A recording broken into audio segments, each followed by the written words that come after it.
Good morning, everyone, once again. Uh, am I audible, Father? Yes. Okay. It gives me immense pleasure to introduce before you our speaker for today, Miss Srilata Srikant. She is the counseling psychologist. She has completed her master's in sociology from Mumbai University in 1982 and her master's in clinical psychology from SNDT Women's University in 2002. She has a postgraduate diploma in counseling psychology from St. Xavier's Institute of Education, Mumbai. Her counseling orientation is primarily cognitive behavioral. She has received initial training in basic rational emotive behavior therapy (REBT) from Mr. Kishore Phadke, who was instrumental in introducing REBT in India in the 1970s and has contributed to the original theory of REBT. She has been fortunate to learn the fundamentals of REBT from Mr. Phadke himself. She has completed her basic and advanced course in rational emotive behavior therapy from the Albert Ellis Institute, New York. She is currently working towards an associate fellowship in REBT, the next and highest level of training from the same institute. She has been associated as a consultant with Prafulta Counseling Center, a Don Bosco initiative, and has been working with them for the past 17 years. Her work there involves personal counseling as well as conducting workshops for parents, teachers, students in schools and colleges on topics related to various aspects of mental health. She has also worked as a counselor in the NIOS section, National Open School, at St. Joseph's Bandra and Don Bosco Motunga, counseling parents and students and conducting weekly life skills sessions. Besides, she has also worked as a counselor with Tolani College, Andheri. She also teaches postgraduate students of psychology, family marital therapy, REBT, and adolescent sexuality in the Advanced Diploma in Counseling, one of the flagship counseling skills programs run by Prafulta Andheri. She also teaches components on counseling skills in the Integrated Education course, a program that enables mental health practitioners to understand children's difficulties in both educational and emotional areas. Her special area of interest is women's issues at midlife. She initiated a 15-session midlife support group at Prafulta a few years ago, where women at midlife met for weekly group therapy sessions. This is an area close to her heart, and she hopes to take the initiative forward. Other issues addressed by her in counseling include helping clients cope with anxiety, depression, emotional disturbances arising out of daily life challenges, parenting issues, family or marital conflict, relationship issues during different stages of life, work life balance, stresses arising in the workplace, and the like. Writing articles pertaining to mental health issues is her passion. She has contributed articles to Education Times, Femina, Midday, Mumbai Mirror, the Deccan Chronicle newspaper, as well as the Asian Age. We are indeed honored to have you amidst us today, ma'am. Thank you for accepting our invitation. On behalf of Yuvadarshan and all the participants present here today, I heartily welcome you for today's session. Over to you, ma'am. Thank you so much, Sanya. Thank you, Father Alvin, for extending this invitation to me. I guess, yeah. So this is a topic that I was told generated a fair amount of interest and not surprising at all, given the fact that, well, when we talk of love, it's not just restricted to a particular age group. It's something that spans across all age groups. But then we are also living in different times where the expression of romantic love probably is also way different from how it was in earlier times. And I think, some more parts of that I will get into as we go along the session and as we answer the questions. So how we may proceed is that I will briefly talk you through a PowerPoint presentation that I have. And at the end of that, we can take up the questions that have been sent in. Yeah, Sanya, we could do that. Yeah. Yes, ma'am. So you've shared the screen with me. I can go ahead with the PowerPoint right now. You can Yes. start sharing the screen, ma'am. Yeah. It says host disabled participant screen sharing. I think you need to enable the screen sharing. Rehan, can you check that? Okay, I have enabled it. Just check my mouse.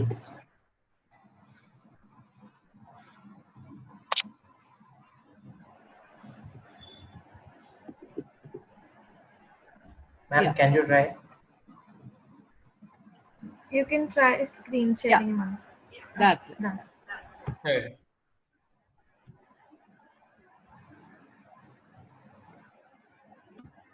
okay. Is that visible? Yes. Yes, yes. Okay. So I thought that I would start the presentation by briefly talking about what are some reasons that we get into a relationship. And there could be healthy as well as unhealthy reasons why we want to be in a relationship. Some of the reasons that we may call unhealthy are, if I'm lonely and desperate and I don't like the feeling of being on my own, and I believe that, because I can't handle the discomfort of being on my own, therefore I want to be in a relationship with someone else. So the need to be with someone because I can't stand on my own. So that's one reason why people may get into a relationship. The other thing is that, well, all my friends are in a relationship right now, or they are about to be in a relationship, and I'm left out. And I feel there is something wrong with me, perhaps, if I don't have a boyfriend or a girlfriend. And it's, I have to keep up with my peer group, and whoever I talk to seems to be in some relationship of some sort.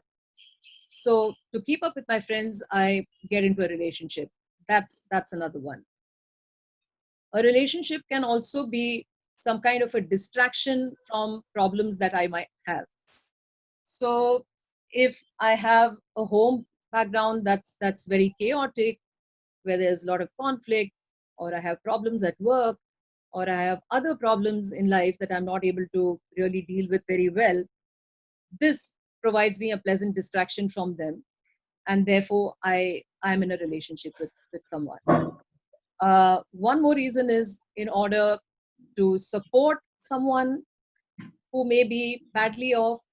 So maybe the other partner has an emotional problem, or you feel that that person cannot manage things on their own, and therefore you want to be around, and hence you partner or team up with someone, and then you may have a relationship with the other person.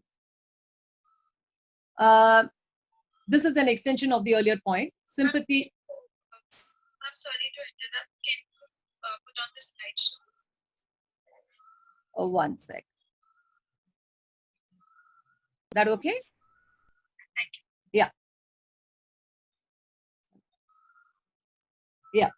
So going on, so some other reasons that we may be in a relationship that are not very healthy reasons are because we feel sympathetic towards the other person, like I said, like the earlier point, or we feel guilty that we know someone perhaps has a soft corner for us, and we are not with someone else at that point in time, and we feel guilty that maybe the other person is going to feel let down if we don't extend our friendship, or if I don't get into a relationship with this person, and therefore out of guilt I am with the other person. Caught up in the moment is something that talks about an impulsive kind of a feeling in you, that this is not a thought through kind of a decision. You really are not sure whether you are ready for a relationship or not. But because there is a dizzying moment perhaps when you felt that well, this looks really very exciting, and and I think I want to be in this with this person. He sounds, or she sounds, or she looks very exciting, and I want to be with the other person, and therefore I get caught up in the excitement of the moment. And it's like those honeymoon moments that we have in early parts of the relationship, and therefore I am with the other person. One more reason could be physical intimacy, that well, it's about the sex, it's about what sometimes it's like we say, friends with benefits. And so I am with this person purely because we are physically attracted to each other. And I think as we go on, maybe we will talk about, okay, so what's the next step? wrong with that? I mean, and if both the partners are clear that that's where we are at, then what's the problem? I think we will touch upon the details of it as we go along. um, Convenience. Well, I remember some college students used to come up and say, well, well, I was with so and so person because I used to bunk lectures, and she would be very regular with her lectures, and she'll sit in, and she is the nerdy kind, and so it helped me to get the notes from her, and be with her. Not that I really cared for her, but being with her had its advantages. Or somebody is not very well off, and or is constantly poaching on you for money, and so it's a convenience of sorts, and there are no feelings as such, but it's a convenience factor. There's an advantage being with someone. The last one is to boost your own self esteem, as I said, and that can come from a very needy place. So if I don't feel adequate enough about myself, and if I'm not self accepting enough, then I may look for that reassurance or approval or validation from another person. And that can come only when I'm in a relationship with someone. And, that can be closely linked to the first, you know, thing that we talked about, loneliness and desperation. That and this last one, to boost one's self esteem or self worth, these can be related actually. So, on the contrary, now, when we think of a healthy relationship, what are we really thinking about? We're thinking about feeling safe and being able to think for oneself. So, even to pause and reflect about, am I ready to get into a relationship? What is the vision of a good relationship according to me? What are the things that I feel that comprise a good relationship? And this is a subjective evaluation on the part of each one. The second is, if I know that I'll be encouraged to talk, and I know that I'll be respected, and what I'm saying is going to be respected and valued by the other person, that is definitely a healthy relationship that forms the fundamentals or the foundation of a good relationship. Uh, Enjoying a sense of safety, and we don't just mean physical safety, but even emotional safety, because many times when couples come in, or one partner comes in and says that, well, I want to be able to talk to my partner, but I'm not sure that I will be able to express it because he or she may not be able to take it in their stride, and they may be very hurt or upset, or the other person is not able to handle difficult feelings very well, and that person may blow their lid. So this is about feeling safe enough to share feelings, however uncomfortable and however negative they are. The prime thing about being in a healthy relationship is, of course, at all times, and I can't stress this enough, is about feeling good about oneself and self acceptance. That, that accepting that, I am a flawed person, I am an imperfect person, and so is the other person with whom I'm likely to get into a relationship, or, into a friendship of sorts. But we all are imperfect in our own ways. And at the same time, just because I'm imperfect doesn't make me an inferior person. So I may have certain imperfections in me that I can work on, and that doesn't mean that I have to diss myself as a whole. And the same applies for the other person as well. But here we are talking of one each person, and so if you're more self-accepting, if you can accept yourself, warts, moles, and everything, then you can be yourself. Otherwise, you're constantly going to be in a kind of a people pleasing state of mind, where you're going to be doing things because you figure the other person would want you to do that, not because you feel that you want to be doing that. And so, also, a healthy relationship is where mutually you can help each other, and you can help yourself grow and reach personal goals. So, for those partners who may be married, or who are thinking of long term, and let's say each one has certain professional goals as well apart from personal goals, and is the other person understanding of the demands of the job, and if I get late, or if I can't make it on a Saturday, will the other person understand, and is the person going to be there beside me, and and of course the person may be annoyed, but can the person largely get where I am at in my professional and personal space in my life right now? And a very important thing. Having similar expectations, this is about the value systems each of you have. So are we aspiring towards the same things? If one of the persons thinks that success equals money, and the other partner thinks that not necessarily. Success is being able to be in a fulfilling job where I can be of service to another person, and that's okay. There can be two people who may have different value systems, but you need to be discussing this and knowing and understanding where the other person is coming from. Otherwise, there's an assumption because love is there, that means all these other things are taken for granted, that there is an understanding of the other stuff. And very often these conversations don't seem to happen during the courtship period or during dating. And some of these red flags, very often I've felt that when couples talk about their courtship and the dating period, and I say, did these problems come up when you were dating? And they would say yes, they were there, but then I thought, I dismissed it. I thought that we could anyway conquer those kind of problems. So love doesn't conquer all problems. No, it doesn't. And that's the problem with the romantic love thing, that we assume that that is enough, but it isn't enough. These conversations about difficult issues need to be happening. So if one can more or less, adhere to these kind of principles, you can at least be assured that I seem to be ready enough to take this relationship forward. So an understanding of self and an acceptance of self, in short, is primary to your being in a good relationship.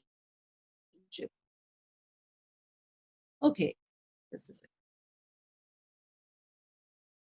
Now, very often partners say that, the problem in our relationship is that, we can't communicate. Now, when we talk of intimacy in a relationship, we are not only talking of physical intimacy, we're talking of emotional intimacy.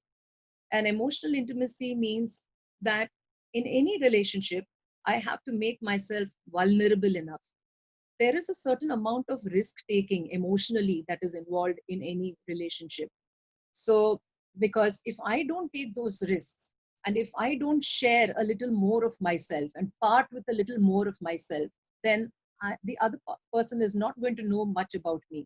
And same goes with the other person. If I make myself vulnerable, but the other person is not being so risk taking and is being a little closed, or is not being so emotionally connected with me, then we may not know each other and our relationship may not go to the next level. So very often when partners get into conflict, or they want to discuss something that's difficult for them to be talking about, uh, and partners may end up talking about it, but in a very heated kind of a way, and each party at the end of it feels hurt and feels this is going nowhere.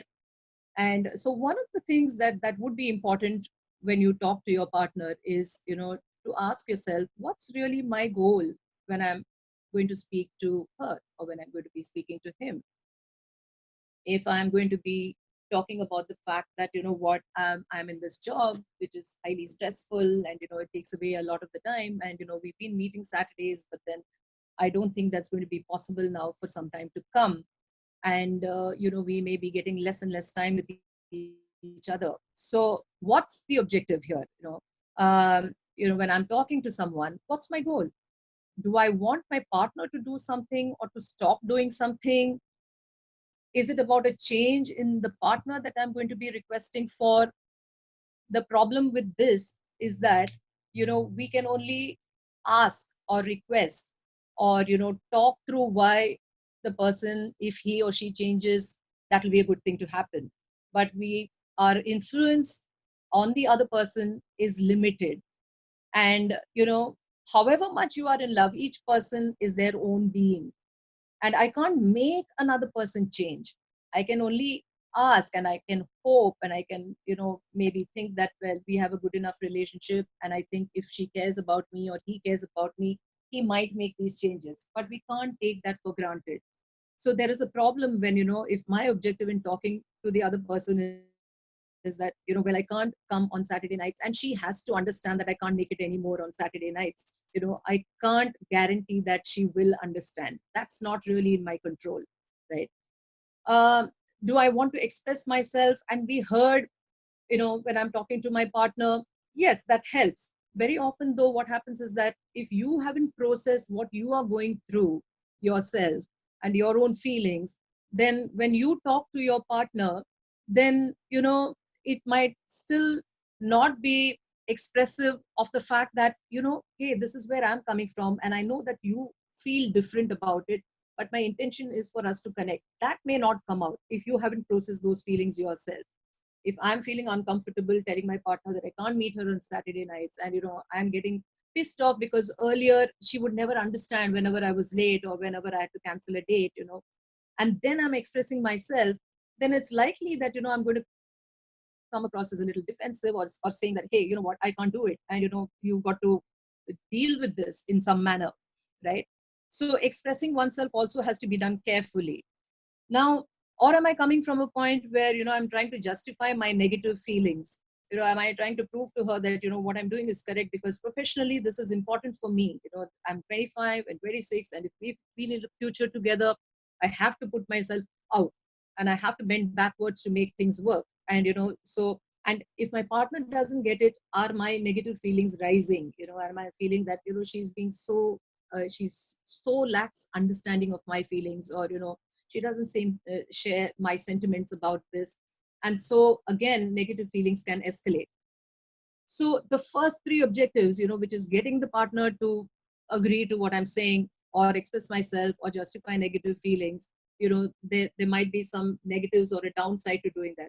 On the contrary, if I'm looking at feeling connected with my partner, where I'm basically going to be coming from a thing that well, I these are my feelings about it, but I'd be really interested in knowing how you would be able to adjust, because I won't be able to meet, we won't be able to meet so frequently. What are your thoughts and feelings about it? I do feel disappointed that it's going to cut into our time, and ideally I don't want this to happen. But I'm keen to know what you are thinking about it, right? So first, you've got to be able to express your feelings openly. uh, the second is that you have to be non-defensive when your partner talks, and if she says that I just don't get it, why is it that I see so many other people who are serious about careers, but then they do have boundaries, and then they know where work ends and the personal life starts, and I don't see why you can't do it. And if the partner reacts in that manner, for us also, for you to be able to non-defensively address those concerns, it is really, really very, very important. Though it's really hard, but it is important, because very often in conflicts, talking of conflicts and how conversations happen, we talk of something called a soft startup. Soft startup is approaching a difficult topic, you know from a position of moderation, rather than going into it full stream, and so that it feels like you're attacking the other person or blaming the other person, right? And whatever it is, at the end of the day, whatever the differences that are there, one has to basically ensure that there is respect. And even if you're angry and frustrated, but being careful about the words we use, being careful about touch. Sometimes even we are not violent, but then when we are mad at someone, we might tend to push the person away. So we can push the person away either emotionally or physically, and and to be very, very aware of this, and mindful of the fact that at the end of the day, however justified I feel in my opinion, the other person also has a right to their own opinion. Unfortunately, the other person has a right to be wrong. The other person has a right to be thinking very irrationally. The other person can be unfair, can be unjust. Yeah. So we are not saying that that it's not a good thing to be unjust. That's not what I'm saying. I'm only saying you can't do much about the other person treating you in a particular way. You can only up to a point influence the other person, and hopefully you hope, I mean, you want the other person to see sense and be on the same page as you. So it's always a better idea to focus on you and what you bring to the table, rather than focusing constantly on the other and saying, if he didn't do this, or if she were to be that way, that becomes a little bit of a problematic a way of thinking. So we often talk of trust, and how do we build trust, because trust and respect, these are some of the basic foundations of a good relationship. So we can have an acronym, attune. So where A is awareness of the emotion of your partner. So this means being empathetic.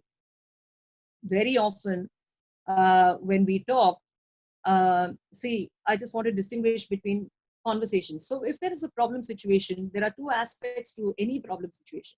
One is the emotional side of a problem. The other is the practical side of a problem. Okay. For example, if we say that, okay, Saturdays, we'll have a date, but then that will be closer to your home. Okay. So the practical side of the problem is, okay, so how do I get to your home? How long does it take? Will we still have time for each other once we meet up? Right. And can we go somewhere after we meet up for dinner late and stuff like that?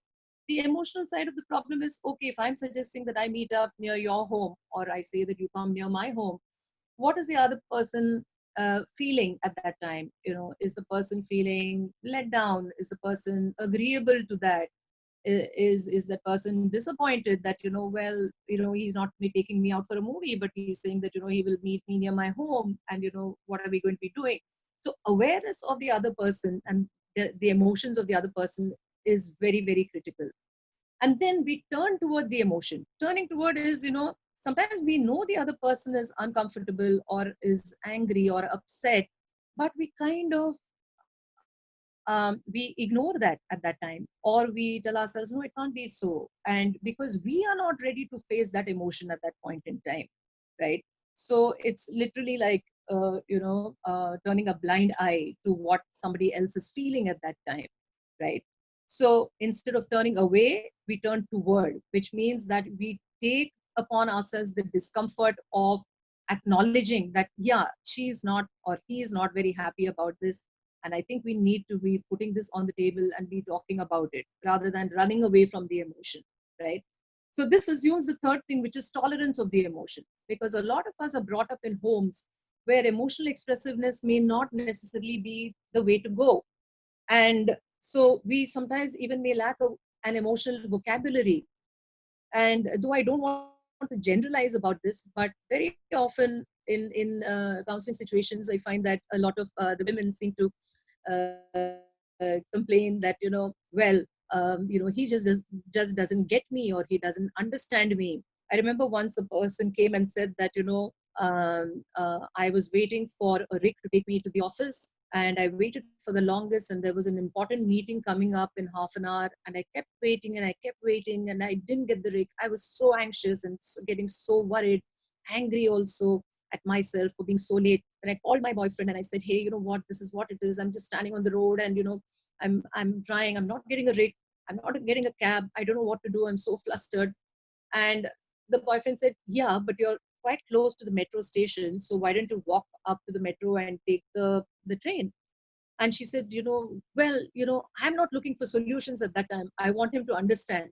And the boyfriend said, but hey, how long are we going to discuss emotion? Because at that point, what is the objective? Getting to your office in time, or being able to sort out your emotions on the phone, because that's going to take a longer time. So the the the fact is that sometimes there may be a mismatch, and we don't know what the partner wants and where the partner is coming from.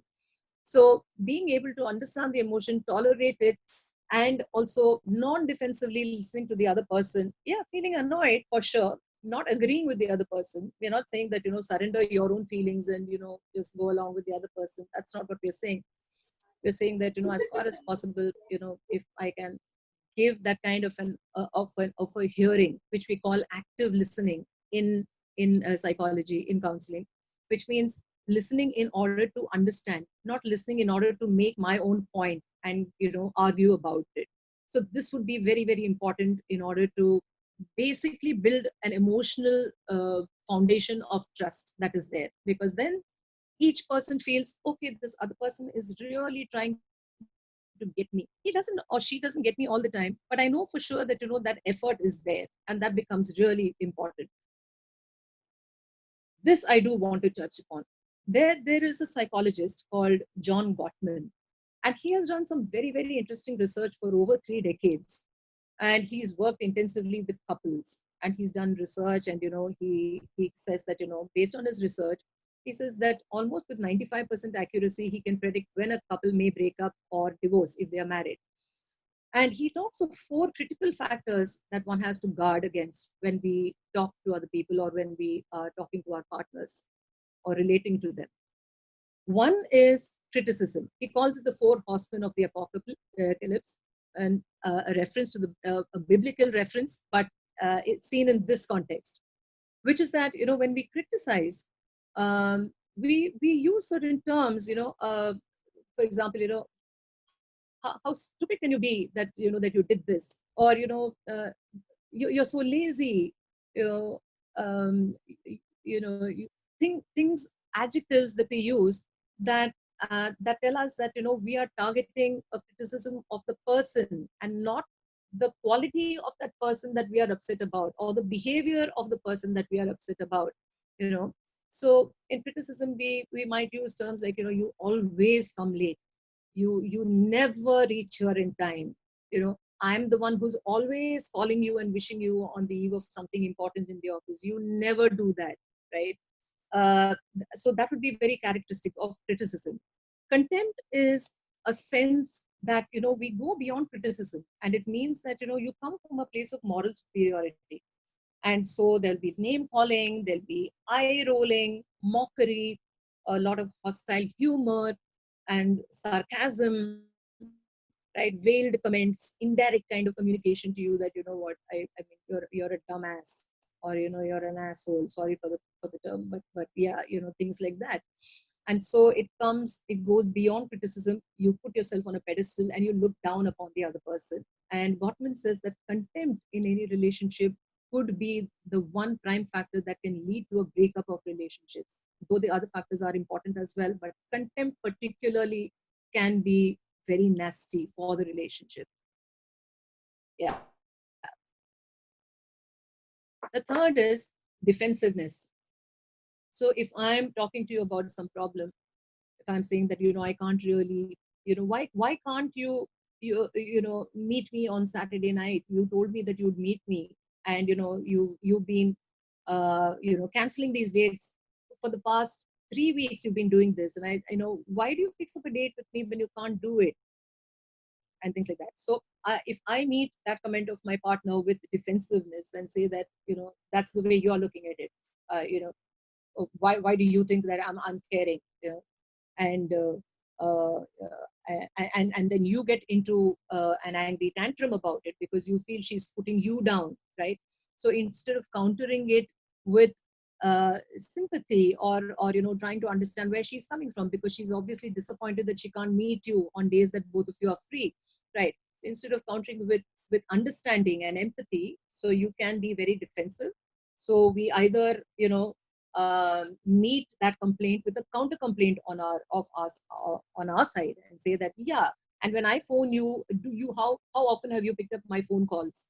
You're complaining about me not coming on Saturdays, and not that you're any better off. You don't make an effort to connect with me also. So defensiveness would be that. Or playing an innocent victim and whining, well, I cared about your day, you're doing this to me, don't be so misunderstanding. Yeah, so in a whiny kind of a voice, one can be whiny and be defensive as well. The fourth and the last thing is stonewalling.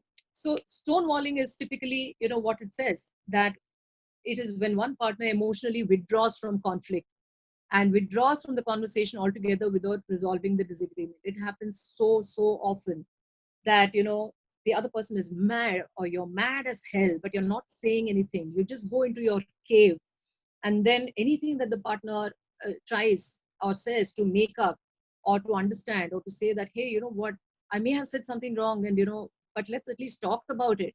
But your doors are shut, your emotional doors are just shut, and then it becomes very difficult for the other person to reach you. So by the time you feel ready to reach out to the other person, now she's hurt or he's hurt, that you stonewalled them for that long, right? So each one of us, emotions build up in us, and we take some time to process it.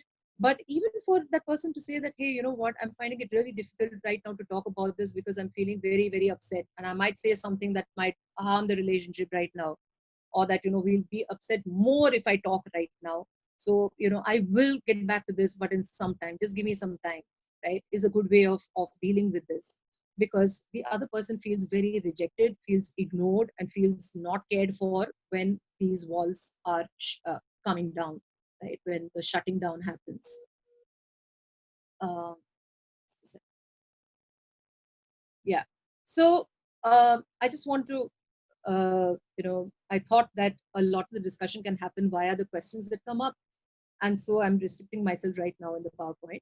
So what are some of the things that, you know, we can look forward to in a relationship and be aware of, that I have the right to be respected and that I will respect others too, right? They have a right to their opinion. You have the right to make decisions that fit your values. For example, a young person recently told me that, you know, I'm not able to take my relationship forward because it comes to a point where my partner says that we need to spend more time together. You know, why don't you stay overnight at my place? Or, you know, why don't we live in right now with each other? And I know my parents would die if I did something like that. And, you know, it doesn't fit in with, well, I want to do it, but I don't want to upset my parents and, you know, and shame them. And, you know, so I'm not going to be able to take this forward. But I'm really worried, you know, what if another partner also says the same thing? So to be really sure about where you are coming from, what are the values that are important to you, and what are the values, you know, generally values are principles that we uphold, and we say that, you know, I don't think I will surrender my values easily. And they provide the guiding force or the direction to your life, and to be really, really careful about, and to give it a lot of thought, that really decides how you may take the relationship forward. um, Third is that, you know, if I don't want physical closeness, I have a right to say no, right? So if the other person forces you to be in a physical relationship and says that, you know, well, you know, why are you being so coy, and, you know, come on, everyone does it, or, you know, how long do you think I'm supposed to wait for this to happen? And, you know, so you have a right to take it slow, to take it easy, to be readying yourself for something that's more intimate. You have the right to start a relationship slowly before you become involved. Maybe the other person has gone 10 paces and you've just gone 2 paces, you know, and you take your time about it. And the other person says, how long? You know, I'm telling you so many things about myself, but I don't know much about you. Why don't you share more? And, you know, you do have the right to take it slow, and you do have the right to tell the other person also that, you know, well, this is who I am. You know, I do tend to take things little slow, and, you know, and it takes me a little while to get to know the other person and to be a little more emotionally comfortable with you before I share stuff. So you don't have to be forced into it. You definitely have the right not to be abused emotionally, physically, verbally. You have the right to stay safe from sexually transmitted infections. Yes, and which means, you know, you're hoping the other person is going to be responsible. You have the right to get a good education, you know, to pursue your goals, uh, personal, professional goals, and to plan your future. Uh, you also have the right to change your goals, right? And you have the right to change your mind also. Yeah. So if you know, if you say that, well, there was an option to take up a job either in the same city or in another city, and then you talk to your partner, and then you figured that, you know, well, I think I'm going to be taking up a job in Mumbai itself. And a few days later you reflect, and then you figure that, you know, well, I think the other option is better, that, you know, although I might be away from him or her, that I might have to move cities. And you do have a right to change. I mean, just because earlier you said that this is where you're coming from, you don't have to stick to your word. Of course, we want to be able to stick to our word and be consistent and stable. That's not what I'm saying. I'm just saying that you do have a right to revisit some of the decisions you make and to convey to your partner that, you know, now I think different about it, right? And so what I will do is I will end my talk here, and because I think that will give us enough time to take up the questions. Yeah. And I think we've received a fair number of questions. So rather than putting all those things on the PowerPoint, I thought it's a better idea that, you know, I take it up and discuss it. Hello. Yeah, Can I go on asking the questions? yeah, you can do that, Sanya. Yeah, Okay. So we'll begin with the questions that we have received beforehand, and then we'll go on to those that have come up in the chat section now. sure, But you all can please. change the screen. You can make it visible. Um, Ma'am, you can switch on the screen sharing. You one sec. I need to keep it. Okay, okay. I need to That's keep okay. screen share. I need to That's see. okay. Just a minute. Sorry. Can you? Yeah. Is am Okay. I am I You can It's visible? okay. stop the screen sharing, or that's okay. We'll just go ahead with the questions. I can do it for the man. Okay. Sure. The first question that we have received is Yeah. how to establish effective communication with your partner. Yeah. So as I said, some of the things that we need to really watch out for are those four aspects that I talked about, the four horsemen as such. Am I being overly critical? Am I, whenever in conversations with the other person, am I constantly pointing out to defects and flaws? Sometimes, we come from a thing that, well, I have to be able to say these things to the other person. Otherwise, how is she or he going to know that they have to correct those? Right. But that's different from, always when a conversation happens to take a very critical tenor. Some of our old time teachers, used to be that way, that, they would feel that, well, correction is key. Yeah, but understanding is key. So criticism all the time is definitely not going to help, because invariably criticism uh, may lead to the next level, which is contempt and putting down of the partner. And and then what happens is that you'll be in a space where whatever the partner does, it may not be enough, because you feel that I want certain things to happen in the relationship, and I want the meetings between us to happen every weekend, or I want him to talk to me every day of the week, or connect with me in some way. And if he doesn't do that, then you know what, I'm just not okay with the way things are, and I will point it out to him. And then he falls in my estimation, and I might be even contemptuous of the fact that he doesn't seem to care about these kind of things. So criticism, contempt, defensiveness, and stonewalling, are four of the primary things that I would say one needs to be taking care of and be mindful of when you're communicating with your partner. Yes. And it goes without saying that when we say that, what we are primarily also saying is to be taking the effort to be very mindful of where the other person is coming from, trying to understand what the other person is feeling. And if you're not sure, if you don't know, it's okay to ask.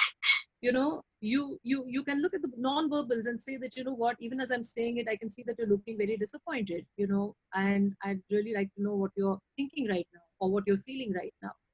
That's being mindful, right? Or even if you're talking on the phone and the person suddenly shuts up on the other side, or goes quiet, or suddenly is not sharing that much, and that something has changed, something has shifted. So talk about it, bring it up on the table and say, what, I don't know, I just seem to feel that something's upset you, something about what I said upset you. Can you tell me what it is? And talk about it. Yes. Okay, thank you, ma'am. The next Yeah. question is how to balance relationship and career. Okay. Now this is really a big one. And like I said, times have changed. So in earlier times, well, typically in traditional households, the man went out to work, the woman looked after the household. But with more education, women are out in the marketplace. Women are keeping pace with men, even outpacing men in terms of professional and career paths. And so today, like I said, one is asking yourself, what's my objective?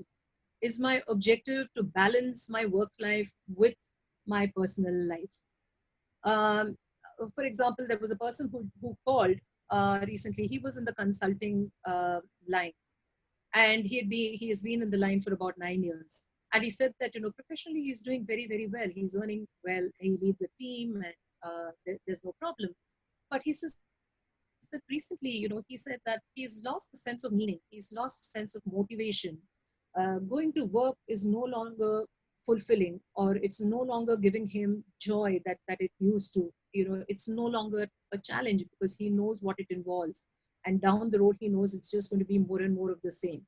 He also figured that it was cutting severely into his personal life, because there was hardly any, there were no weekends as such. There was no downtime with people in the family,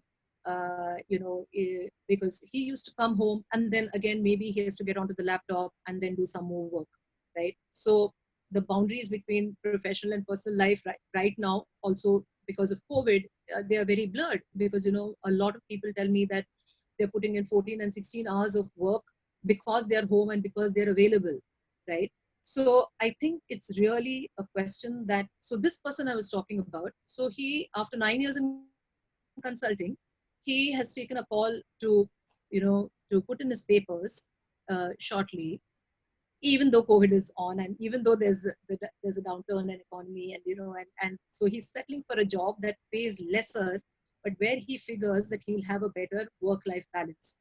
So one, it's not like everybody may go down that route, yeah, but it is very, very important to reflect, if I'm not having that balance, what are factors that are leading to it? Am I in a company where I may not have options of flexi time?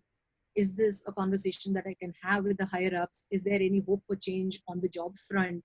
Do I need to look for another job maybe where I can have a better work life balance? And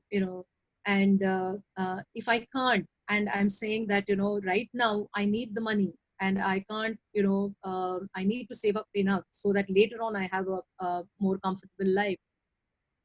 So what are ways in which I can tolerate that discomfort right now? What can I tell myself that well, this is worth tolerating, although it cuts into my private space, because I'm looking at the long term objective of saving enough for the bank.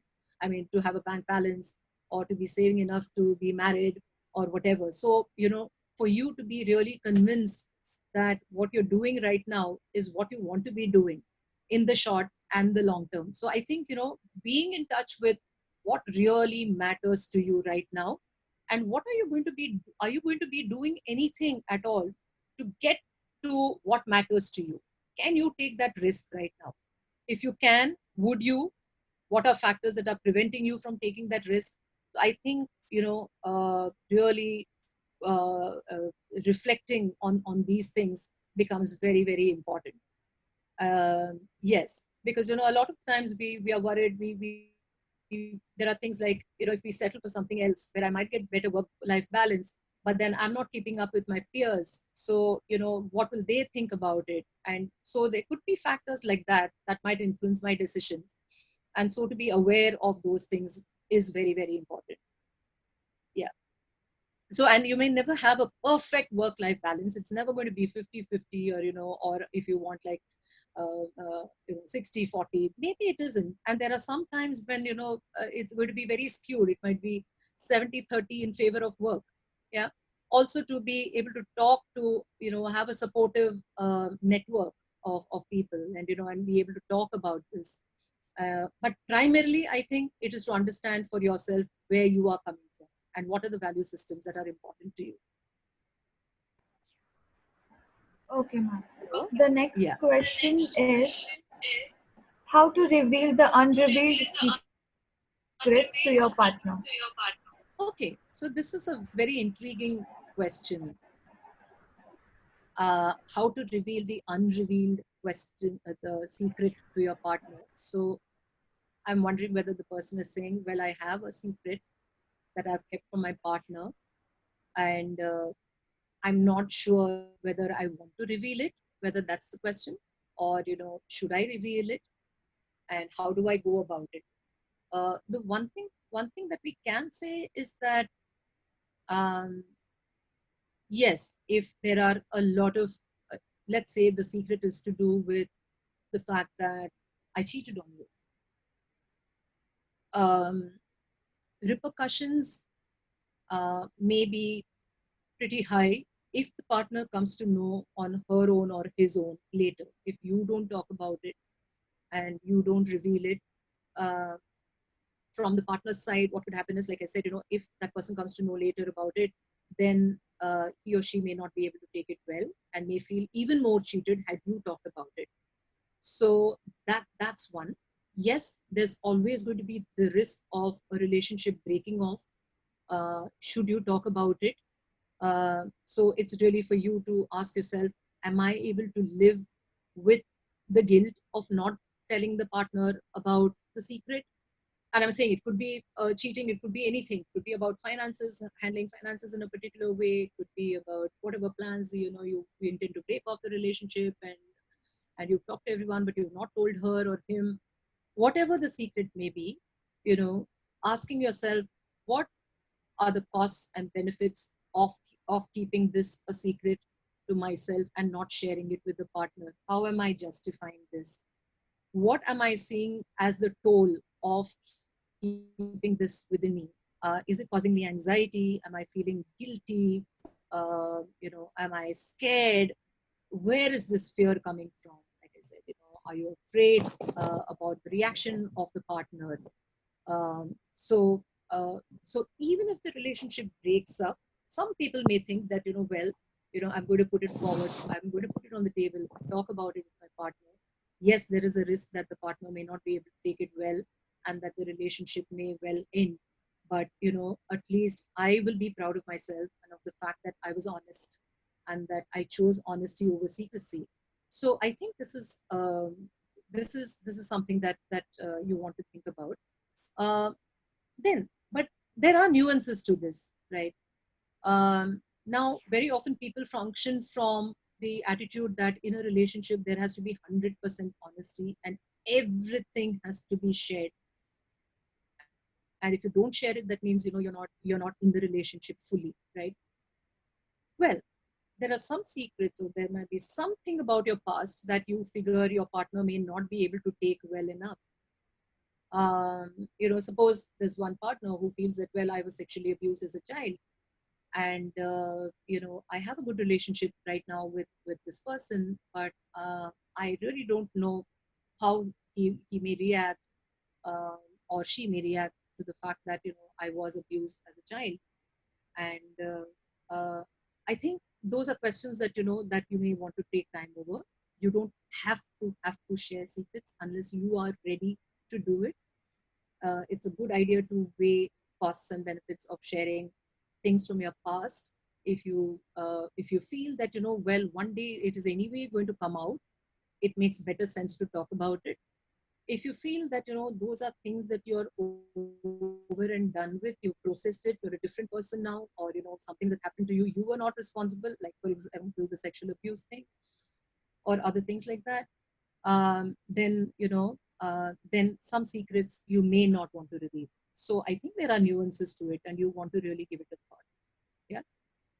But if it's something that bothers you and you feel that I would really want to share, but I'm scared of what it might mean for the relationship, I think even as you talk to your partner, you could say that, and put it on the table and say, I'm really taking a big risk here. I want to be able to talk to you about this, and I really, really want your understanding. So please hear me out completely before you make any judgments about me, and go that way. Yeah. Right. Thank you, ma'am. Sanya? Yeah. Next question. How to respect each other's personal space without being too intrusive? How to be, sorry, can you repeat that? How to respect each one's personal space Right. without being too intrusive. Right. Right. So, like I said, even in the earlier thing about secrets, there is this notion sometimes that I have to know everything about you, and which means that when two people are in a relationship, what we are really talking about is that there is connection for sure, but then there is also separateness, because the two of you are separate people. If two people are so close that there is no separateness, then there is what we call a fused relationship, where your identity and my identity are kind of merged, and I don't know who I am apart from you, and you don't know who you are apart from me, right? So it is it is very, very necessary for each person to work out some spaces where there is separateness and aloneness, rather than think that every free time that I have to be with this person. And so, we're talking of being separate. Now, some individuals are not able to handle the separateness well. Some partners are not able to handle the separateness well. And very often that may come from a lack of trust in the other person. And there may be suspicions that, for example, why I mean, in this week, like 4 times you said you were held up in the office. Are you sure that you were really held up in the office? Or were you meeting your ex-boyfriend? You've been talking about him a lot lately. So, and if I have that doubt or that suspicion, and then I'm prying into your phone, or if I know if I get your password, and I look into your mails, I think that is intrusive. Doing something without the consent of the other person, without the knowledge of the other person, is intrusive. And it might come from fears, or a lack of trust. And a better way may be to talk about these with your partner, and to say that something about this is not gelling well with me. I'm not sure, so you don't have to blame the partner and say, I'm sure that you're meeting your ex-boyfriend, or I'm sure that some hanky panky is going on behind my back and I don't trust you. But to say that, I don't know, I feel so. A lot of using what we call I statements, where you talk about your feelings and say how it makes you think about that situation. Every time that you say that you're held up in the office and you're not able to meet me, I start feeling very disappointed. And then I also have some fears. I fear about our relationship. I fear whether our relationship is going to go forward, or whether there are going to be other problems that might come in the way, like you're getting held up in the office and stuff like that. And I would really like us to talk about it, and can we do it? And to be able to talk about this. So I think that's the better way to do it. That's a more honest way, rather, to take it head on, rather than being intrusive or spying, playing I spy, right? In the long run, it really doesn't. It's not a very healthy place to be in. And yeah, so I would say, maybe look at it directly and confront the problem in the face, than going up in a roundabout fashion. Yeah. Okay, thank you, ma'am.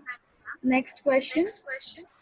How would you define a toxic relationship and ways to avoid it? Okay. So one is, like I said, at the cost of repetition, the earlier four horsemen is, definitely leading to a toxic relationship.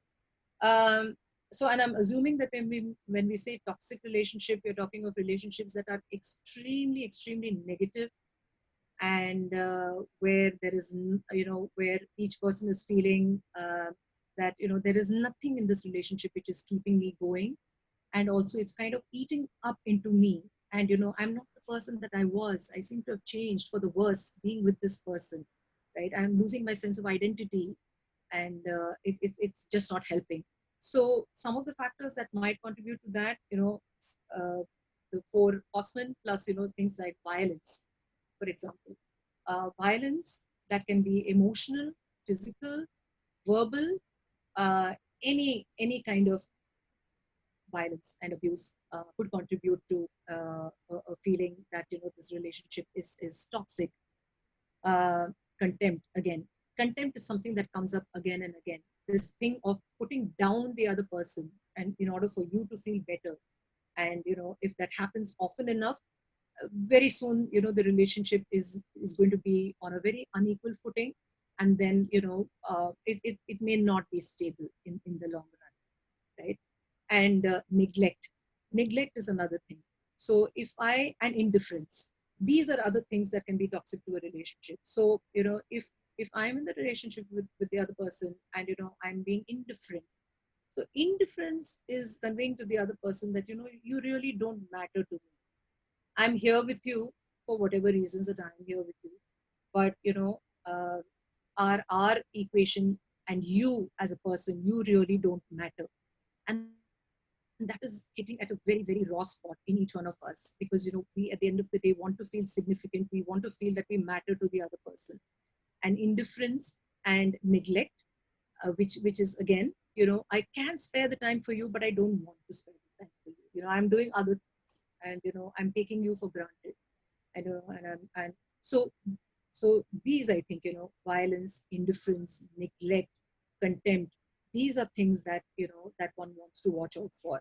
And if you don't want to be in the relationship with the other person, rather than convey messages like this indirectly, by ill treating the other person, I think, be man or be woman enough to talk about it openly and say that, this is where I am at. I don't think we are on the same page. I would rather be out than with you.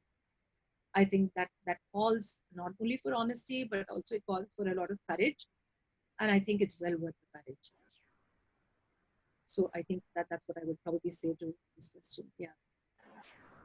Okay, thank you, ma'am. Next question. How to draw a line between being protective and insecure or possessive?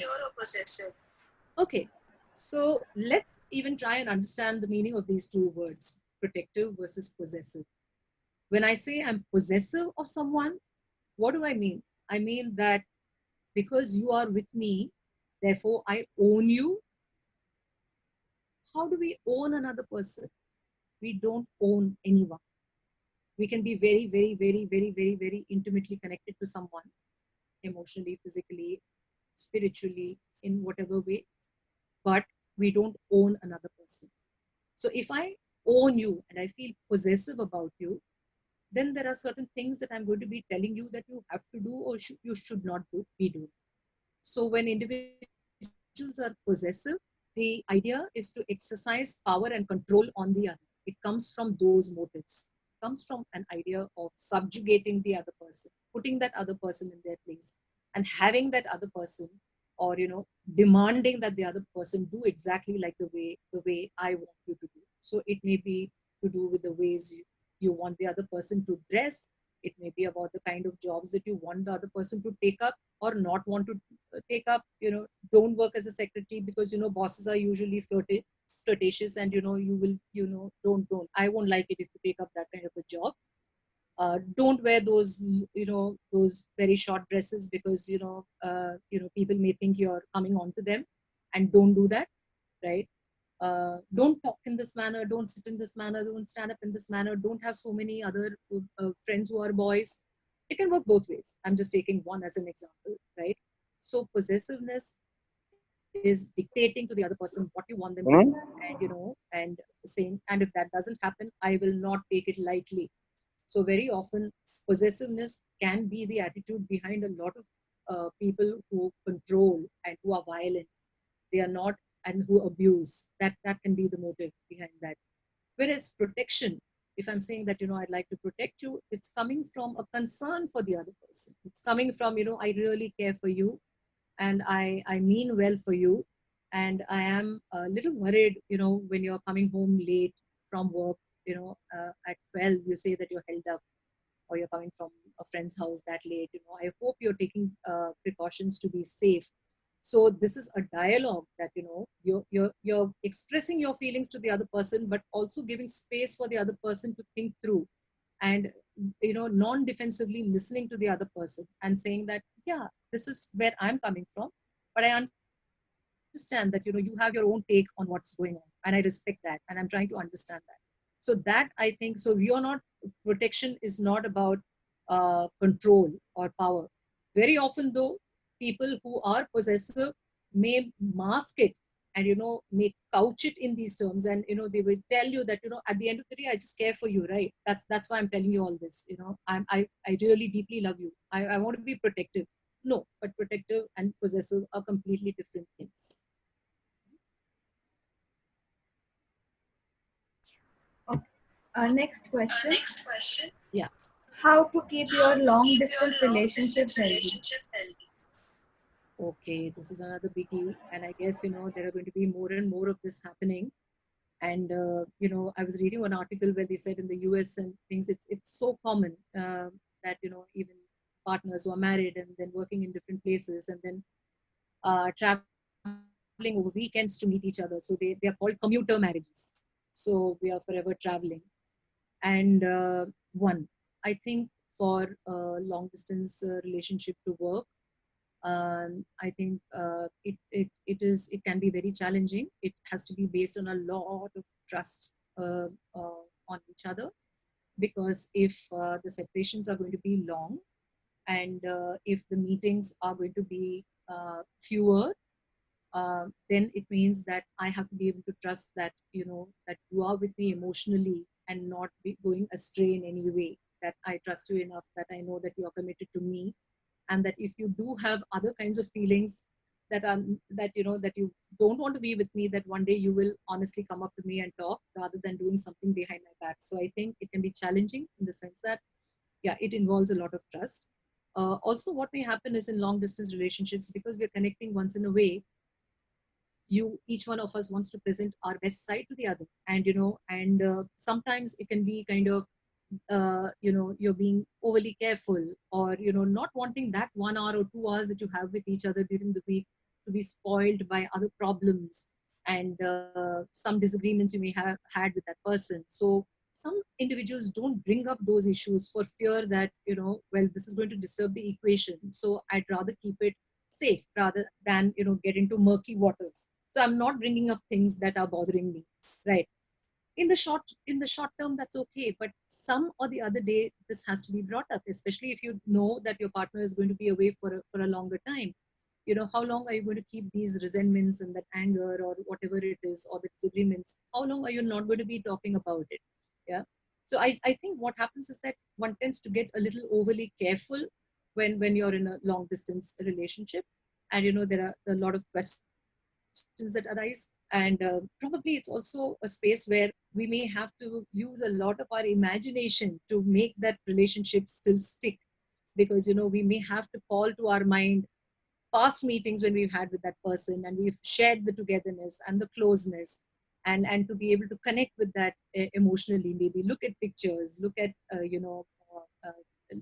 lovely messages that you shared, or mails, or times, or listen to the song that both of you liked, and so you may have to reconnect in certain other ways in order to keep that feeling alive. And that is also the fear for a lot of people. What if my feelings subside? What if I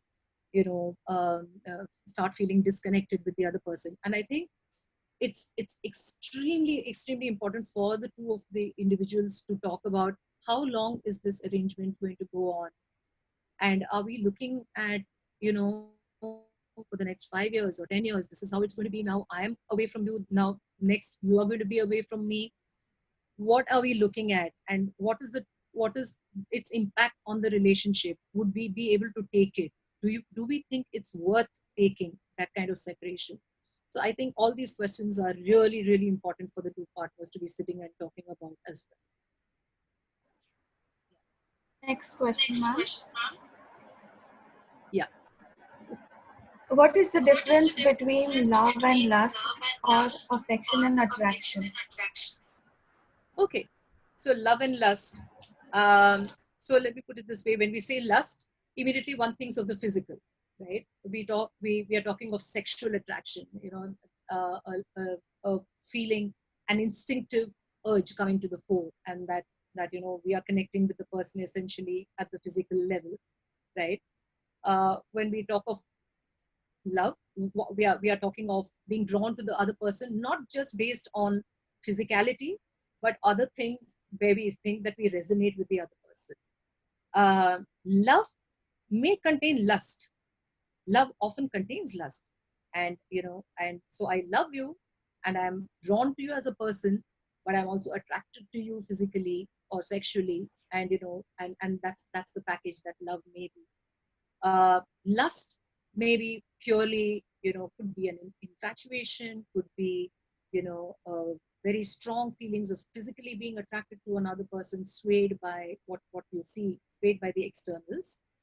And so I think whatever the relationship is based on, or whatever is the equation that is currently on between you and the other person, I think for each one to acknowledge that this is where I am at, because what you don't know is know is, what if it's lust for you, that that you purely are with the other person because of the sexual attraction with the other person, but the other person is assuming that because you are now physically intimate, therefore there are feelings attached too. And so I think, um, for any kind of equation with anyone, I think I'm just believing that a level of honesty and between the two uh, would be necessary. But yeah, I think love and lust, this is how I would differentiate. Love contains lust. Lust may not contain love. Sometimes, however, lust can lead to love. So that's where it is at. Okay, thank you, ma'am. Yeah. The next question is how to deal with an abusive partner and get out of the relationship. Okay. So I think I'd like to share the screen again, Sanya, and go to that PowerPoint, because there's some information that I do want to give about abusive relationships. And Sure, then, ma'am, you can share the yeah, screen. yeah, just a second.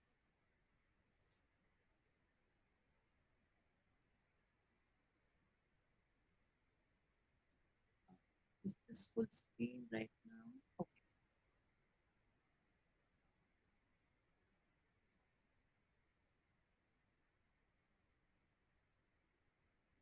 Okay. So the thing we're saying is that abuse, first of all, to really understand abuse, because many times we think abuse is only physical. Abuse may involve only just hitting or being hit very hard by the other person, or violence of brutal kind, right? No. Physical abuse can be physical, where it may involve any of these behaviors: hitting, kicking, biting, pulling hair, pushing, grabbing, blocking an exit, destroying property, even throwing stuff. I'm angry with you, and we have an argument. I'm pissed off with you, and I chuck whatever is around me, right? Uh, Even that is those precious objects like family heirlooms and other things are being chucked around. Emotional abuse, which can involve name calling, mind games, where mind games are things like, one of the things that we talk about is known as gaslighting, where constantly, whatever the problem between the two of the individuals, it's always made out to be your problem.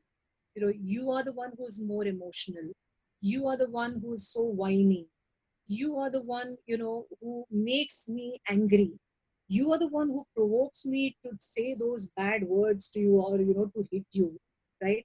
So the person never ever takes the onus upon himself or herself to admit that the problem essentially lies with me, and I'm choosing this way in order to resolve the problems, that I'm blaming, I'm getting defensive rather than being responsible for what happens. So there's an emotional abuse as well.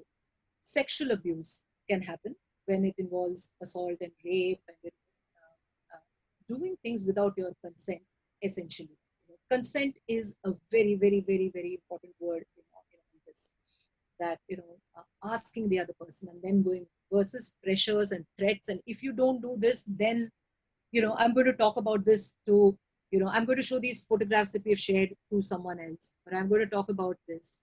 Or sometimes even they do things that they could do stuff like, you're on a motorbike and then you had a heated argument and you're going somewhere, and this person recklessly drives so fast and says, I'm going to jump off, or I'm going to crash this vehicle somewhere, right? So trying to bargain for things in return by doing such things, right? If you don't do this, then, so you're really putting the other person into you're intimidating the other person financially. If one is married to somebody like that, putting someone in debt, or closing accounts without consent, giving a very, very small amount as allowance, not providing for the other person, right? Or recklessly spending money that's there in the joint account without informing the other person, nor caring how the other person thinks. Neglect, by withholding affection and attention, like we have talked about earlier. uh, okay, the thing we talked about, possessiveness, earlier, that can happen a lot in abusive relationships, because abusive relationships, the prime motive there is one of power and control. It's not about understanding, it's about this person, because of maybe some childhood experiences that he has, maybe because some modeling that he has seen with adults when he was a younger person, that's the model that he has seen, whatever it is, but today he still continues to hold those same attitudes. So this person can be bossy and demanding. This person tries to isolate you from a lot of friendships and social contacts and says that, if you love me, you will not be with them. If you love me, you will not phone him that often. They may even isolate you from your own family members a number of times, right? Can be violent, pressures you, may abuse drugs or alcohol, and claims that you are responsible for his or her emotional state. Like I told you earlier, that's called gaslighting. Never takes responsibility and never acknowledges that, I too am responsible for what is happening in the relationship. Blames you, and you frequently worry about how she or constantly, so the other person who is the abused person is walking on eggshells. You become hyper vigilant. You start losing a sense of your own identity. It becomes all about pleasing the other because you're so scared to take any kind of risk. Anything seems risky. Being honest with him seems risky. Or, the thing is that, there is also male abuse that happens, but more often than not, it's males abusing women than the other way around. Yeah. So I'm not saying it doesn't happen that males get abused physically and otherwise by women. Of course, it does happen. Yeah. But in terms of, a lot of the research says that, it could be, and in our country particularly, given a lot of patriarchal attitudes that go with it, so it could be more males than, that are abusive, right? And humiliating you, demeaning you, and shaming you, right? And so abuse, it's not one. There is a certain pattern to it. The pattern that we see in abuse is that, I abuse you, then I feel remorse after some time that I've abused you. Then I try to make up to you, and I'm very, very lovey-dovey, and I say all kinds of things. I apologize, and I'll give you gifts, and I will make you promises. I'll say that, I just lost it. Please forgive me. I dearly, dearly love you. This was a total mistake, and you've got to come back. Believe me. I will also go see a counselor if you want. I will do this. I will do that. Promise the sun, moon, and the earth. And then what happens invariably is that that pattern may be repeated, right? So I think it's very important to understand, for some people abuse can be characterological, which is, it's almost like a temperamental thing. And sorry, I yeah. So I think it's important to understand, whether this is characterological, or whether this is coming out of a situational kind of violence, where both the partners maybe are not very good at handling conflict, and therefore, you have this problem. But whatever it is, violence and abuse is very problematic. Yeah. And so the victim gets seduced into this pattern of violence. You fall for that honeymoon period where he's being nice, and then you again get into that. And and look at it like this: girls and women are often socialized to maintain relationships almost at any cost to themselves. That's the message we get in many of our homes. At all costs, maintain a relationship. Don't walk out of your marriage. Like, तुम्हारी अर्थी वहां से निकलनी है, but you cannot come out from there. So we are taught as women and girls to create relationships and to make them work. So a woman in an abusive relationship may feel very vulnerable, but then, she may still stick on to that person. And then we may have this question about, why does she stay? What is there in it for her? When he's being so brutal and so abusive and she's being treated so badly, why does she stay? So it could be attitudes like this. And there are also other reasons why people stay in an abusive or a coercive kind of a relationship. Love, because often, love and fear may be mixed. There's fear of leaving the relationship. The person may say, what if he throws acid on me? What if he gets violent with my family members? What if he attacks me somewhere? What if he comes to my college and, or my workplace and shames me, right? Fear of not being believed. If you walk out and I tell others that this is what happened, but I'm not sure they will believe all the things that have happened to me. Or for those who are married, it could be about children that are involved, finances, health or disability of the partner or of themselves, religious upbringing, very often where we are told that, no, you've got to make it work, anything, but you cannot walk out, and, and uh, uh, that too. And, threats that the abuser, like I said, may have made regarding killing himself or her. And so this becomes like a torturous combination of love and fear. And so you will find that many of them, will talk to you and they will cry and they will say that, I want to get out of this, I want to, and but then be unable to get out of it. So there's that ambivalence.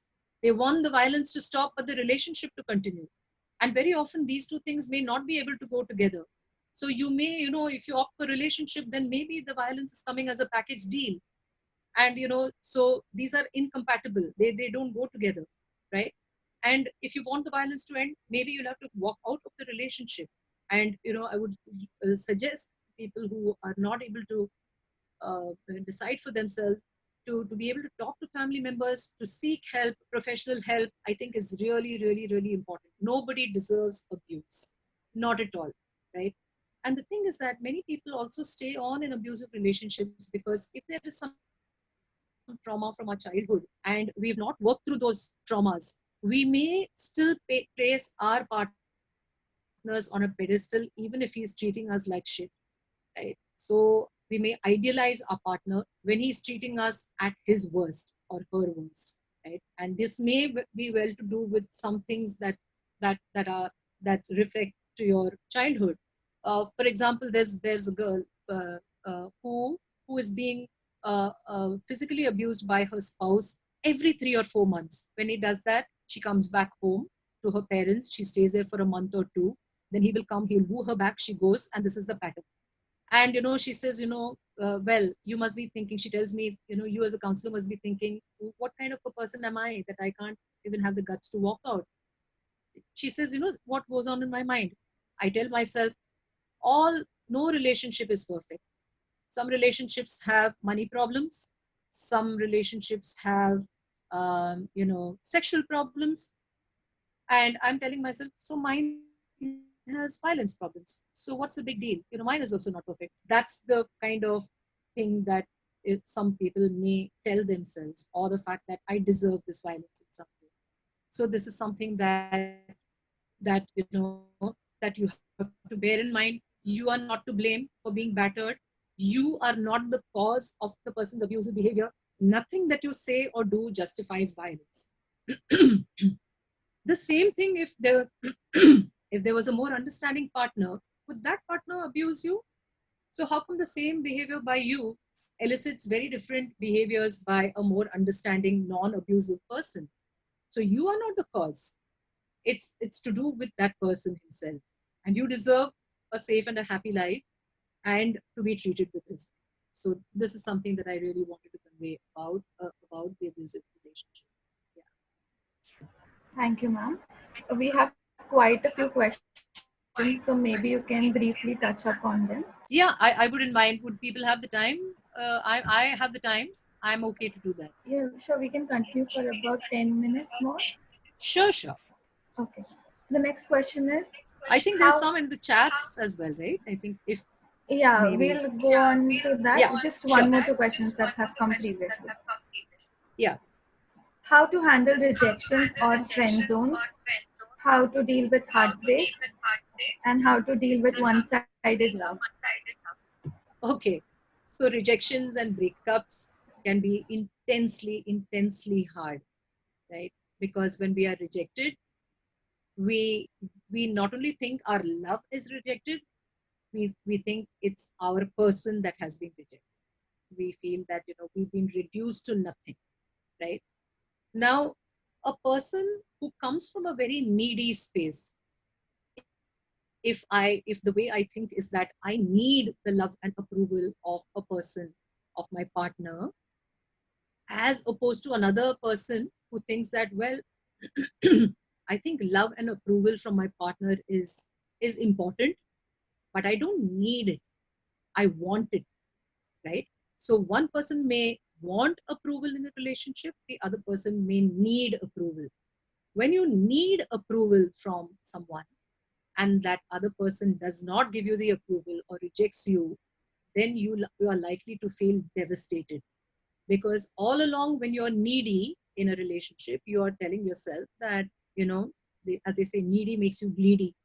So all the time you feel, I don't deserve this, and this means something about me as a person.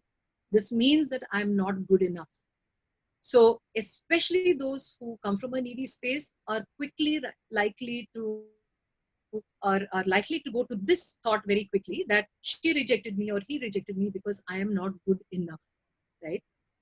But that's what you want to watch out for when you are uh, facing a breakup, or when you had a breakup, or when someone rejects your love. That, you know, it's just like anything else. Like, I walk into an ice cream parlor, and you may like chocolate ice cream and I like vanilla, and somebody else likes tutti frutti. If I like vanilla and you like chocolate, that doesn't make chocolate inferior to vanilla. It's just that each person his own. Some things work out between two people, sometimes things don't work out. Even if you put in a lot and emotionally invested in the relationship a lot, it doesn't guarantee that the other person also will feel the same way. So watching out for, whether you if you're taking particularly long to come out of the hurt and the pain of a relationship, you may want to ask yourself, do I generally feel that I need a relationship? Do I need love and approval and validation of another person? Then you're likely to suffer in that sense, or be in pain for a long, long time. Because your need for love and approval is like a bottomless pit. It can never ever be met by anyone. Even the most loving person, you will still feel something is short, maybe it's about me. And you'll try to become extremely people pleasing and bend backwards to make the relationship work, right? So watching out for that. Having said that, if otherwise, it is about two partners who are in an emotionally healthy place, but the relationship broke up, yes, it's very, very painful. Yes, you may, for some time, you just, for maybe a couple of months, or 6 months, or 4 months, you just want to be off relationships, because very often we hear of rebounds happening, and that, quickly I'm getting into another relationship. It's kind of a balm to my wounded soul, because, I feel that I'm still worthy enough to be loved. I'm still lovable, right? And that's something that you want to watch out for. The other thing is that, do whatever it takes you to be in the presence of supportive friends, supportive family members. Don't be in isolation. Don't be like the devdas kind of a thing. Don't drink yourself to feeling better, or take to drugs and substances in order to feel better, because it's just a temporary salve. The wounds are deeper, and I think it's well worth you being able to either be reflective, or being with a supportive kind of group of friends, one or two of them, with whom you can talk this over, and who can restore some sense of balance in what you're going through. Grieving is is, I think, a natural outcome when a relationship breaks up. And allow yourself that the thing to grieve. And by merely telling yourself that I should not be feeling like this anymore, I should be able to get over, you can't get over. So there, allow that grief period to happen while you're taking these supportive measures as well. And yeah, so I think, support a support group, or counseling, if nothing works for you, talk it over with a counselor. Being with friends, continuing, life as usual. Some of us get into things like, listening to very, very mournful songs, or to songs with very sad lyrics, and then we feel even worse off. And then, so watch out for that. Yeah, sometimes it can happen. Yeah, but catch yourself doing that. And and don't personalize the rejection and the breakup. Don't personalize it to the extent of it meaning that you don't deserve love, or that you are not lovable, or there's something inadequate about you. No, it's just about two people who think different, who want different. you know it could have been you. If it had been some other partner, maybe it would be you who's rejecting the other person. So so to be able to take it in that spirit, and to be able to move on. Yeah. And if it's one-sided love, ask yourself, why am I in this? What's the deal here for me? What am I getting here? you know if the other person is not reciprocating this, why am I being so sadistic and hurting myself even more, right? I can't, like I said earlier, I can't make another person fall in love with me. No way can I change someone unless that person is open to change, right? And do I deserve this? Is this the treatment that I think that I deserve? Do I not deserve more respect. And how do I feel about my own self respect if I'm, in a relationship that's purely one sided? Is it okay for me when I go to bed and I think of how that person treated me or talked to me or ignored my messages or didn't reply for ages or just, looked over me, and I'm the one trying to reach that person more often than not? Is it okay for me? Now, why am I making it okay if I'm saying it's okay? So I think a lot of reflection to happen. Yeah. Thank you, ma'am, for the wonderful explanation. Rightly we require good explanations for these questions, but because of the time constraints, we'll have to just keep it brief. Absolutely. Next Yeah. question is, due to my past relationships which ended with bad experience, now I have Yeah. trust issues. Recently, Right. my first told that he likes me and even I like him, but my past is scaring me to be in relationship again. Even if Mm. I trust him, I couldn't be in the relationship with. How do I deal with this kind of situation? So we have received Right. 2-3 questions on how to overcome trust issues. Okay. So I think this is really, really important to bear in mind. Yes, when you've been cheated upon by somebody and that, yeah, your trust has been broken, we do feel more vulnerable, and then we do feel a little more careful, and we get over careful. I think what to watch out for is whether you're generalizing the experience with one person to say that thing about the whole species. So if one man, one boy, or I'm sorry, one person has let me down, it need not necessarily mean that everybody will let me down. You may want to also ask, that's one. Second is, you may want to ask yourself, was I overly trustful in that relationship? Was I 100% trusting of that person, and therefore it became easier for that person to let me down and to cheat on me or to let my trust down, right? So rather than being hyper vigilant now, it's important to be careful. Yeah, you don't, for any person. Now I've been married for 30 years and over, and I am in a good marriage. But if I say that, if somebody asks me, are you sure that you and your husband will remain together till death do you part? I don't know. I hope, based on these 30 years of a good relationship, I hope that, to be the same person and that he will not let me down. But that doesn't mean that, that I have to completely let my guard down and, be 100% trusting. It's always good to be a little alert in a relationship. It's always to be good to be vigilant. And I think that would help. And to give yourself adequate time to process what that relationship meant to you and what that loss of trust meant to you, and if required, like I said, seeking help and to be dealing with these trust issues, because it would be unfair to another person who could be trustworthy, but because you've not got over it, that person now has to compensate for what the earlier person did, and no one else can compensate ever for the wrongdoings of some other earlier partner. So you do want to think about that. Yeah. Okay. Next question is, a friend of mine is in love with a fictional character. I've tried talking him out of it, but he does not listen to me. What does that mean and any cure? Fictional character, I'm wondering what the person means exactly. Is it like some character out of a book, or is it a character portrayed in a series, and and the person thinks that, well, that person is actually the way she has portrayed that character. So whatever it is, fictional certainly refers to the fact that this is not based on reality. I'm glad that you understand that that's where your friend is coming from, and that you are doing whatever you can to explain to that person and to make him aware of reality bites. At the same time, I think it's also good to admit, or rather, it would be healthy to admit that I can only take the horse to the water, but I can't make him drink it. So I can only caution my friend. I can only talk my friend out of it, but I can't make him get out of it. That is something that he has to open his mind up to.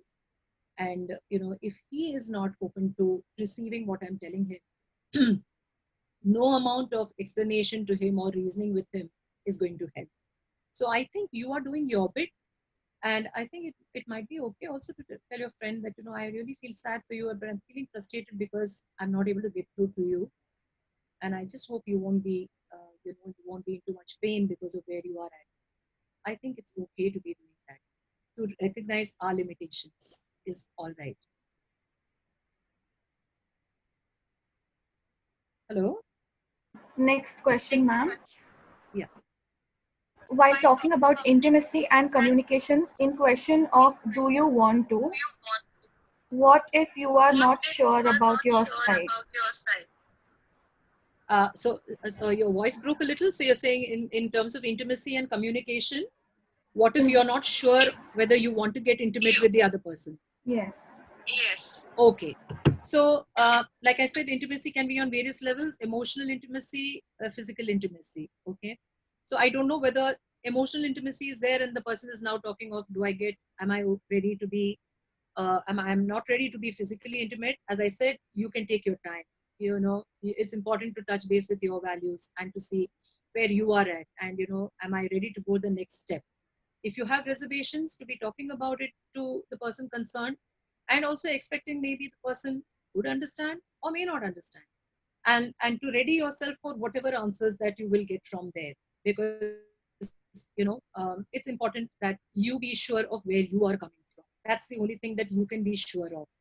You can't be assured that being honest means that he will be able to take it in his stride, right? So that's one. If you're talking about emotional intimacy and that I'm not ready to share so much to the other person, sometimes it can happen that, based on like the earlier question, where I've completely lost trust within an earlier relationship, and it takes me a long, long time to be vulnerable, to be opening up, to be sharing a little more with a person. Then I think, to be telling that person, because sometimes the other partner may wonder, I'm being careful, I'm being respectful, and I'm doing what I can, but how come uh, she's not getting closer to me, or he's not getting closer to me? So so I think, to be honest and to place it on the table and to explain to the person where you're coming from, your own limitations at that time, I think. But in short, give yourself the time and space to feel comfortable. You don't, there is no urgency. There is no, it's not like a do or die, now or never. Yeah. Emotions and wounds take some time to heal, and you can give yourself the time and space to heal and to move and to feel like sharing. Okay, next, ma'am, we have similar questions. So I'll read them out Right. all together. In cases of stonewalling, how can we Yeah. deal with a situation where your partner shuts you out every time something happens? Mm. And the next question is where there's a point when you have tried your best to make your partner feel the most comfortable and safe, Yeah. yet it's difficult for him or her to talk about their issues and just keep stonewalling throughout the relationship despite Right. of the other giving their 100%. Is it Right. worth being in that relationship? And So, what do we do yeah. if the partner withdraws from the conversation? Stonewalling. Yeah. So if this is a consistent pattern that you're seeing, and that despite your best efforts, despite your being very understanding, and your request to the other person that this is not really helping me understand where you're coming from, and I can't repair whatever is going on between us if you don't engage in this conversation. If consistently you're doing this, but you're not getting that kind of a response from there, maybe it's really time also to ask yourself, where is this going? And if there is a total unwillingness on the part of the other person. So I'll separate this into two parts. One is unwillingness on my part to engage with you, so I'm stonewalling, right? Then there's pretty little you can do unless I one day change, and but you don't know when that change is going to happen. And if you tried for a long period and nothing is changing, then one, don't be shocked the next time he stonewalls because he's been doing that consistently. Instead, ask yourself, what do I want to do next? Is this okay for me? Is this my vision of a good relationship? Is this what I wanted in a partner? Right? That's one thing. The other part is, where some people are unable to talk about their feelings. Like I said, we are brought up in homes sometimes where sharing of feelings is not the most natural thing. In many Indian homes, that's how it is. People keep their feelings bottled up, and they're not comfortable, or they feel very weak, or they feel that they're being weak, and therefore they can't share their feelings. So if that is the case, and and if your partner has sometimes shared that that's where it's coming from, see whether you can help the person to work on it. Bottom line, you can do only that much, and to try and influence someone, it now depends on the other person to be open and willing to the suggestions and requests that you're making. Ma'am, based on the explanation that you just gave, we have one more question. So, what if a Sorry, person, your voice is breaking, Sanya. Can you repeat the question? based on the question that you just, sorry, the explanation that you just gave, so what Yeah. if a person is unable to express themselves and it is seen Exactly. as stonewalling? So maybe ask yourself, okay, what drew me to this person in the first place? If that person was not emotionally expressive, what is it about the person that still keeps me in the relationship, right? Because sometimes, a lot of the times it's also about being able to accept limitations of our partners. And we may not get, and the thing is that, in modern relationships as opposed to old, traditional relationships, where the man went out to work, the woman stayed home. But now we are all out in the workplace, and then we want from our partners everything. We want the partner to be the best intellectual, emotional provider, best sexual partner, best financial partner. A lot of expectations right on that one person, right? And we may not get that perfect package. So sometimes it's about the trade-off. It's about, okay, I'm not getting this, but I know overall it's worthwhile being in this relationship, even if he's not feeling, or if he's not expressive, but I know he genuinely cares for me. He does things for me that shows that he's caring.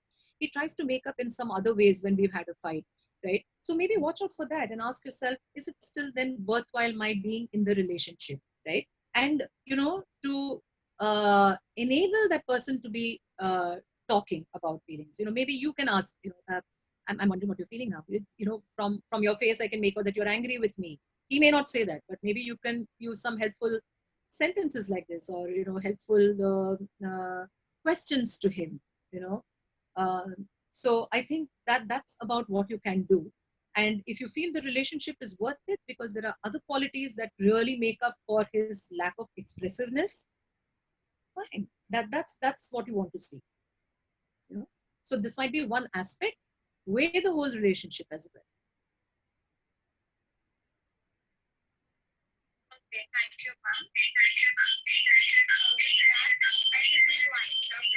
Sure.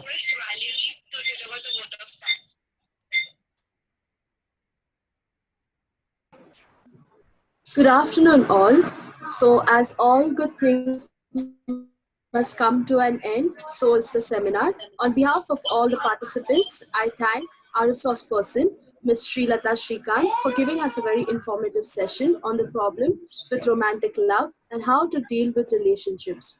We appreciate you making time in your busy schedule to speak to us. Thank you for your time. Heartfelt thanks to everyone who participated in today's seminar. So, Yuvadarshan is organizing various other seminars in a series to create awareness about mental health, the need of the hour.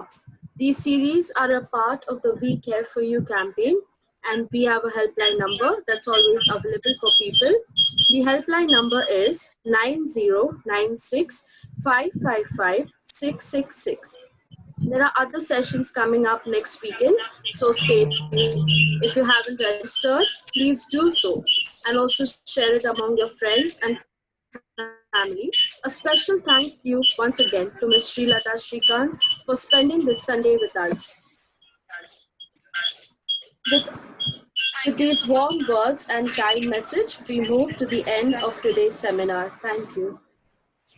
Thank you, ma'am, and thanks to all the participants who joined us. We apologize for all the confusion and technical errors that happened. After this, we have another session with Archbishop Dr. Felix Machado at 4 p.m. So, see you all for that. Thank you so much, ma'am, and thank you. Good day.